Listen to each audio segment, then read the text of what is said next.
The Steam Deck is everyone's favorite handheld. I mean, why else would you have clicked on the video, right? And this week, there's some huge games that have been officially rated as playable on the Steam Deck.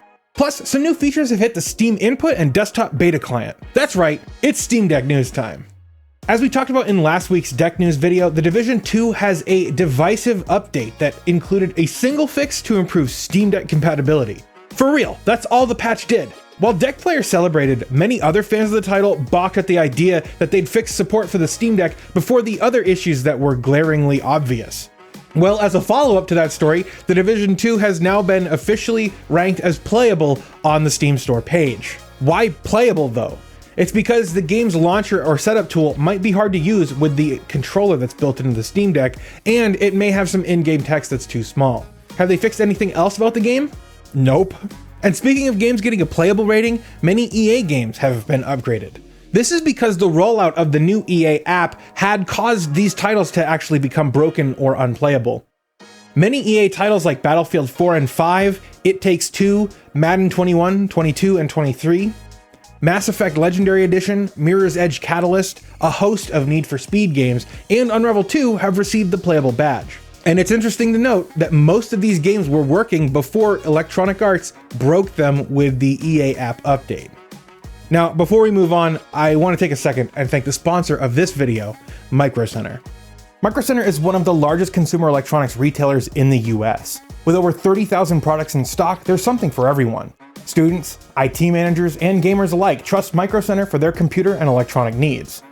I jump at the chance to work with Micro Center every time because they have knowledgeable staff across their 25 US stores and a terrific reputation for their sales and service. Plus, they have a great selection of laptops, computer components, monitors, TVs, networking, and more. And what better time to check out Micro Center than right now with their winter sale going on through the rest of January.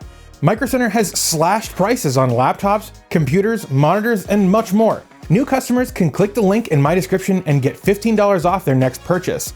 If I were you, I'd buy something new for my Steam Deck, maybe an SD card or an SSD. Thank you to Micro Center for sponsoring this portion of the video, and now back to it. Now, one of the unsung heroes of the Steam Deck is DXVK, the software layer that translates DirectX games into Vulkan. If you're not familiar with Vulkan, it's the high-performance, low-level graphics stack that beats the pants off of DirectX in virtually every instance. Vulkan is literally the reason Doom Eternal and other id Tech games feel so slick on pretty much any device you play them on. Anyway, the latest release of DXVK brings some amazing changes. If you have been following any of the news surrounding HDR coming to the Steam Deck, then you'll know that, at least at the moment, this feature is kind of a hack. Well, DXVK 2.1 makes it that much less hacky. Currently, no major Linux desktop environment supports HDR, so in order to use it, you have to use GameScope. And GameScope is the game mode of the Steam Deck. It's like the window manager of SteamOS, when it's in game mode anyway. Also, this is only for games that run D3D12 on AMD graphics cards with VKD3D Proton version 2.8 installed. So while this official release is less of a hack, suffice it to say that only the bravest of souls will be able to get this running for the time being, pierre-loup being one of them. Other changes to DXVK include shader compilation improvements, sample rate shading, and many bug fixes. Suffice it to say, DXVK is one of those things that Valve is paying developers to work on, and it's so great to see such rapid progress, especially in the open source world. So PCGamesN published an article earlier this week citing a Game Developers Conference survey. The survey asked how attendees were feeling about the Steam Deck and if they planned on publishing their games for it. Well, according to the article, quote, "The recent survey from the Game Developers Conference investigates the state of the gaming industry for 2022, with specific questions relating to the Steam Deck.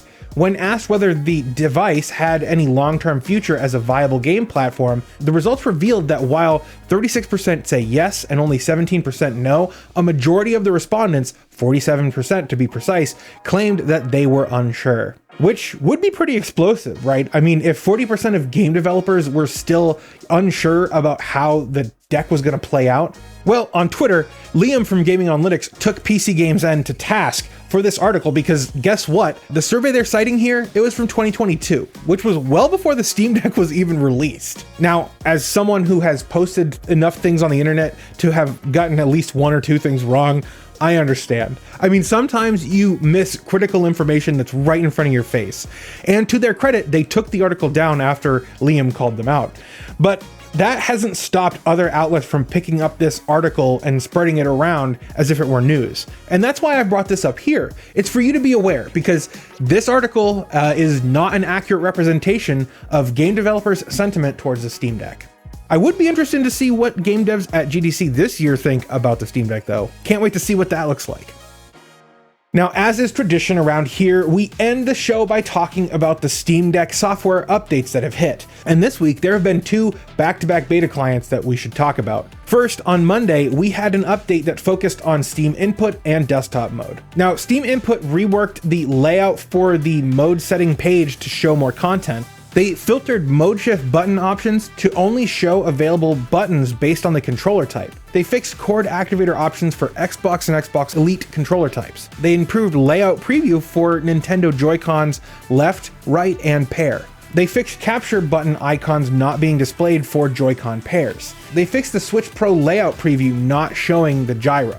The Nintendo Switch SL and SR buttons now show up as bumpers for single Joy-Cons or as grip buttons for a Joy-Con pair, and Joy-Con individual and pair gyros now display and function properly.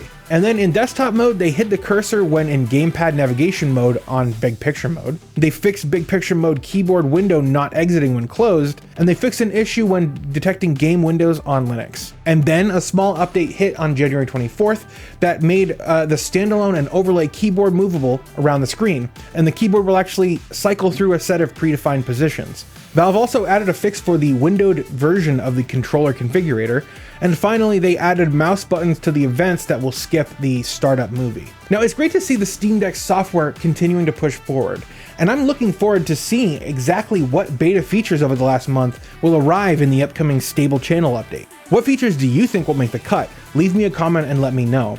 In fact, what do you think about any of the stories that we covered in today's video? Sound off below, I'd love to hear from you. If you want to stay up to date with Steam Deck news, you can head over to my website, viewsync.com, where I post most of the stories that I'm going to talk about in these videos as they happen. And right now you can actually get an annual subscription over there for half off through the end of January. Use the links below for details. I need to give a special shout out to my friends on Patreon and my YouTube members who make what I do here possible. This video would not be possible without them. If you believe in what I'm doing here and want to help this show grow, you can buy me a coffee once a month using the links below. And thanks. Well, that's going to do it for this video. Thank you so much for spending time with me here today, and I hope you have a great day. I'll see you next time.